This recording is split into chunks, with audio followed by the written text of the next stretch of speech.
BR news channel प्रस्तुत महिला दिन विशेष या कार्यक्रमात मी श्रुती माने गांधी आपल्या सर्वांचं स्वागत करते. आज आपण अशा खूप वेगळ्या ठिकाणी आलेलो आहोत. DCP डॉक्टर दीपाली काळे मॅडम आज आपल्या हा रणरागिणी प्रत्येक गोष्ट सांभाळून अख्खं सोलापूरला क्राईमपासून वाचवण्याचा त्यांचा जो हेतू आहे तो खूप महत्त्वाचा आहे. आज आपण त्यांच्याशी बातचीत करणार आहोत आणि अशा खूप साऱ्या गप्पा मारणार आहोत आणि त्यांचं दिनचर्या आज आपण जाणून घेणार आहोत. मॅडम, महिला दिन विशेष या कार्यक्रमात आपलं खूप खूप स्वागत. थँक्यू. माझा पहिलाच प्रश्न, तुमच्या दिवसाची सुरुवात कशी होते? आमच्या दिवसाची सुरुवात तर नेहमी ज्या काही महिला आहेत त्याच्याप्रमाणे होतच नाही. DCP क्राईम म्हणून आत्ता मी या ठिकाणी काम करते. तर आमच्या दिवसाची सुरुवात ही जो काही जिल्ह्यामध्ये DCR दाखल होतो, म्हणजे डेली क्राईम रिपोर्ट जो असतो, त्या डेली क्राईम रिपोर्टनी आमच्या दिवसाची सुरुवात होते की मागच्या 24 तासामध्ये काय घडलेलं आहे. तर त्या महत्त्वाच्या ज्या काही घडामोडी असतात त्या अनुषंगाने काही रिव्ह्यू घ्यायचा असेल, काही सूचना द्यायच्या असतील, तर त्या अनुषंगाने आम्ही DCR वाचूनच आमच्या दिवसाची सुरुवात होते. जनरली आपण असं म्हणतो की न्यूजपेपर वगैरे वाचतो, पण आमच्यासाठी रोजचा क्राईम रिपोर्टनी आमच्या दिवसाची सुरुवात होते. सोलापूरची सगळी जी काही माहिती आहे किंवा जो काही रिपोर्ट आहे तो वाचून होतेच, पण घरात लहान मुलं किंवा जे आता मोठी झाली असतील किंवा मग आता कॉलेज वगैरे जात असतील, घरातही घाबरतात सगळे तुम्हाला? असं कधीच नसतं घरात. आणि ॲक्च्युली तुम्ही काम करत असताना की एक दोन वेगवेगळ्या भूमिका नेहमीच जपल्या पाहिजेत आपण. जरी मी पोलीस अधिकारी असले इथं, तरी घरात असताना एक जे काही घरातली एक सामान्य स्त्री म्हणूनच मी राहिलेली आहे. कारण मी माझ्या नेहमी कामाचं विभाजन केलेलं आहे. घरामध्ये जाताना जे काही आहे ते आपण एक सामान्य स्त्री, घरातली जी काही, मी कुणाची पत्नी आहे, आई आहे, तर या अनुषंगानेच मी वावरते. त्यामुळे घरातली भूमिका ही वेगळी असते आणि जेव्हा आपण कामावर असतो तो रोल एक वेगळा असतो. आणि एक आदरयुक्त भीती जी आहे ती ऑफकोर्स असतेच, की मुलांना एक आदर असतो, घरच्यांना एक आदर असतो. तर तो तर निश्चितच आहे सर्वांना. एक महिला अधिकारी म्हणून समाजात वावरताना किंवा असे काही वेगळे अनुभव किंवा मग तुम्हाला कुठले चॅलेंजेस असे स्वीकारावे लागतील का? किंवा असं कधी फेस करावं लागलं का तुम्हाला, की बाबा नाही, एक महिला म्हणून खूप बघण्याचा लोकांचा दृष्टिकोन वेगळा आहे, असं काही अनुभवलं आहे का? नाही, असं आपण म्हणू शकत नाही की महिला म्हणून जेव्हा काम करत असतो खात्यामध्ये, तर असं कधीच डिस्क्रिमिनेट होतं आहे की स्त्री आहे, पुरुष आहे, त्यामुळं तुमच्या संधी डावलल्या जातात, असं कधी मला तरी कधीच अनुभव आलेला नाही आहे. बेसिकली जेव्हा कामाच्या ठिकाणी आम्ही काम करत असताना, महिला म्हणून काम करत असताना खूपच सगळेजण तुम्हाला सपोर्ट करत असतात.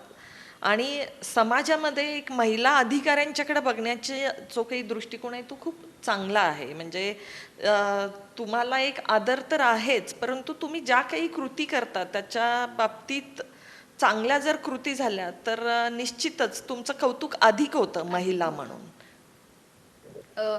सध्या महिला प्रत्येक क्षेत्रात तर अग्रेसर आहेतच, पण स्त्रीला स्वावलंबी बनण्यासाठी किंवा स्वावलंबी होण्यासाठी काय सांगाल किंवा काय त्यांनी करायला हवं?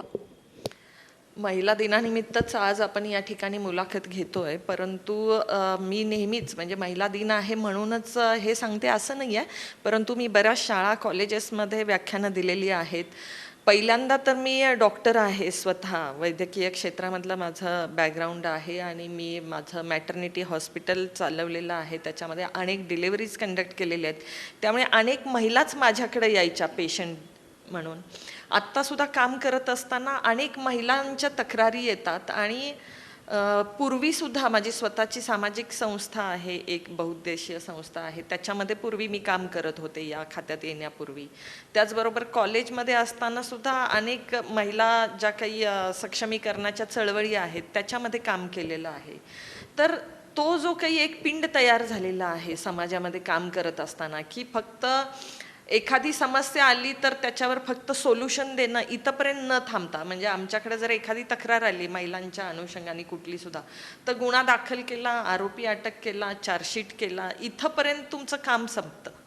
परंतु माझ्यासाठी तिथंपर्यंत काम संपत नाही, तर अशा घटना का होतात याच्यावर रिसर्च ओरिएंटेड माझं काम चालू होतं. आणि अरे बाबा, हे होऊ नये म्हणून समाजामध्ये काय परिस्थिती आहे आणि समाजामध्ये काय बदल करणं गरजेचं आहे, त्या अनुषंगानं मी खूप विचार केलेला आहे. आणि त्याच्या अनुषंगानं मला नेहमी असं वाटतं की महिलांच्या विषयक ज्या काही समस्या आहेत, मग अनेक असतील, त्या काही फक्त रिगार्डिंग क्रिमिनल नाही म्हणत आहे मी, तर सामाजिक अनेक समस्या असतील महिलांच्या, आर्थिक असतील काही समस्या, किंवा आमच्याकडे येणाऱ्या महिलांच्या ज्या काही समस्या आहेत त्या बघितल्यानंतर मला असं वाटतं की महिलांचं सक्षमीकरण तर आत्ता झालेलंच आहे, परंतु ज्या काही मुली आत्ता ज्या आहेत, नवीन पिढी, जी काही तरुण पिढी आहे येणारी, त्यांच्यासाठी मला हे सांगावंसं वाटतं की प्रत्येक महिलेनं शिक्षण तर घेतलंच पाहिजे आणि आर्थिकदृष्ट्या स्वावलंबी झालं पाहिजे असं मला वाटतं. म्हणजे she should be economically independent, financially independent असणं गरजेचं आहे. बऱ्याच महिला म्हणतात की अरे माझं घरचं खूप चांगलं आहे, किंवा एखादी मुलगी म्हणते किंवा आई वडील सुद्धा म्हणतात अरे खूप चांगलं स्थळ आलं त्या मुलीला आणि देऊन टाकलं, तिला काही गरज नाही आहे नोकरीची.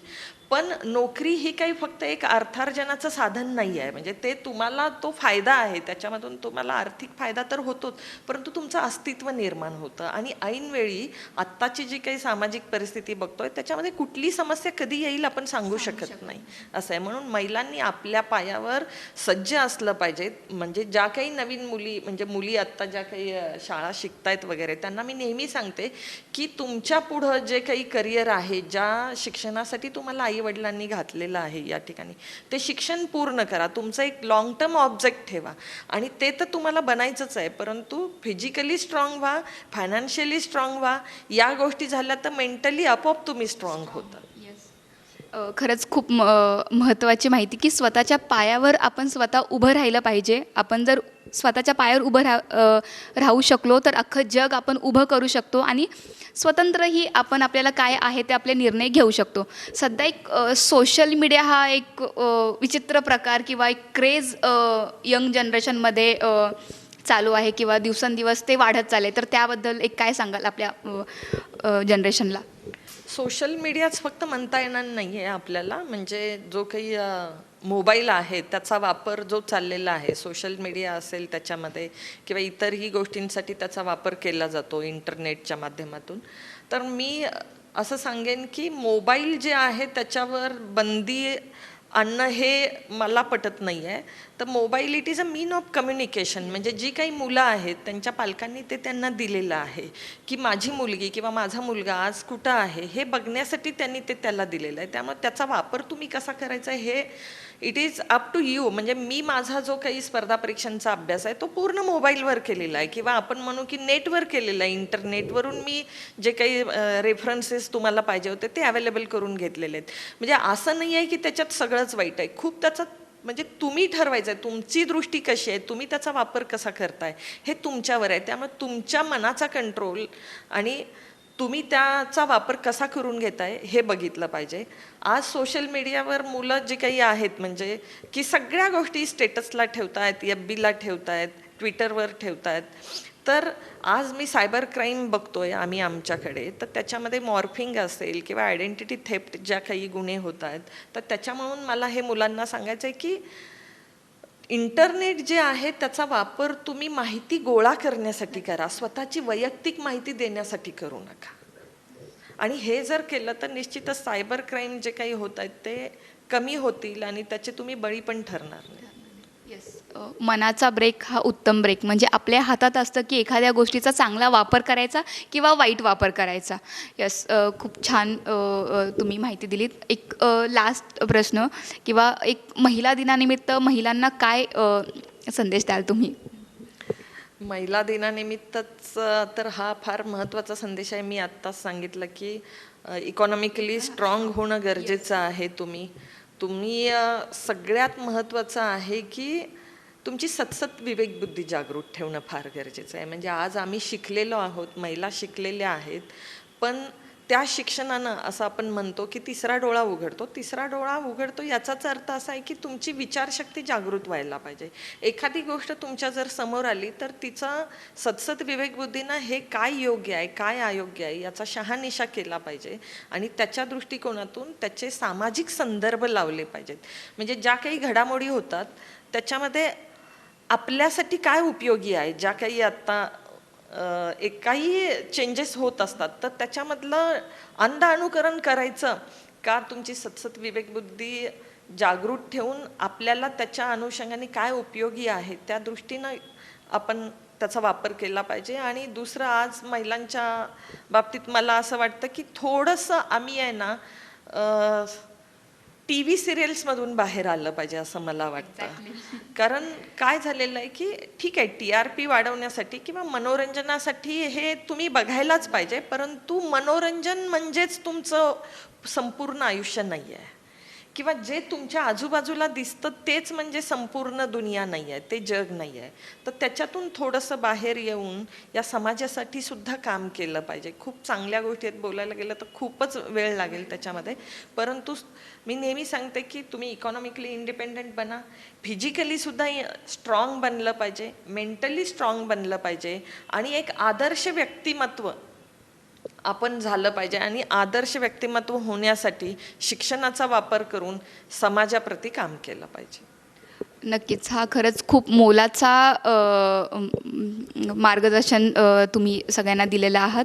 महिलांनी आज समाजामध्ये काम करत असताना मला असं वाटतं की आपले आदर्श बदलले पाहिजेत. आपण असं म्हणतो की आज महिला, कित्येक वेळा मी बघितलेलं आहे, बऱ्याच कार्यक्रम जर असतील महिलांचे, तर टी व्ही सिरियल्स जर असतील, प्राईम टाईम असतील, तर महिला त्यावेळेस येत नाहीत, आणि जर कार्यक्रमांना आल्या तर आम्ही त्यांचं अभिनंदन करतो. त्यामुळे मला असं वाटतं की महिलांनी आज आमचे आदर्श पाहणं गरजेचं आहे.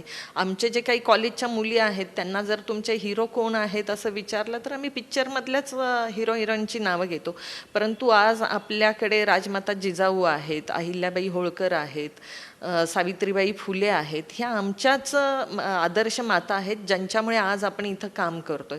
त्यामुळे मला असं वाटतं की जर आमचे आदर्श कोण आहेत हे बघून जर आपण काम केलं आत्ता, तर निश्चितच ज्या काही सामाजिक समस्या आत्ता येत आहेत, म्हणजे मी कॉलेज लाईफला असताना बघितलं आहे, महिलांच्या ज्या काही समस्या होत्या त्या पूर्वी पण त्याच होत्या आणि आत्तासुद्धा त्याच आहेत. त्यामुळे मला असं वाटतं की आज आत्ता ह्या काही आमच्या ज्या आदर्श महिला होऊन गेलेल्या आहेत त्या आत्ता आमच्यासाठी परत येणार नाही आहेत समाजामध्ये. त्यामुळे आत्ता आम्हाला जर समाजामध्ये चेंज आणायचा असेल तर तो चेंज स्वतःच बनायला पाहिजे. So be the change that you want to see in the society. आणि तो चेंज करण्यासाठी पहिल्यांदा स्वतःला बदलावं लागेल. म्हणजे दुसऱ्यांच्याकडून मला ही अपेक्षा नाही ठेवली पाहिजे की नाही माझ्या कुणीतरी माझ्यासाठी हे करावं. माझ्या घरातल्याच अगदी गोष्टी म्हटलं तर छोट्या छोट्या गोष्टींपासून जर आपण सुरुवात केली बदल करायला, तर निश्चितच चांगले दिवस आहेत आत्ता, त्याच्यापेक्षा सुद्धा चांगले दिवस महिलांना येऊ शकतील. BR न्यूज चॅनलच्या महिला दिनविशेष या कार्यक्रमात तुम्ही खूप मोलाचा वेळ दिला, त्याबद्दल खरंच खूप खूप धन्यवाद, आणि पुनश्च तुम्हाला महिला दिनाच्या खूप साऱ्या शुभेच्छा. थँक्यू. आणि माझ्याकडून सुद्धा सर्व महिलांना महिला दिनाच्या खूप खूप शुभेच्छा.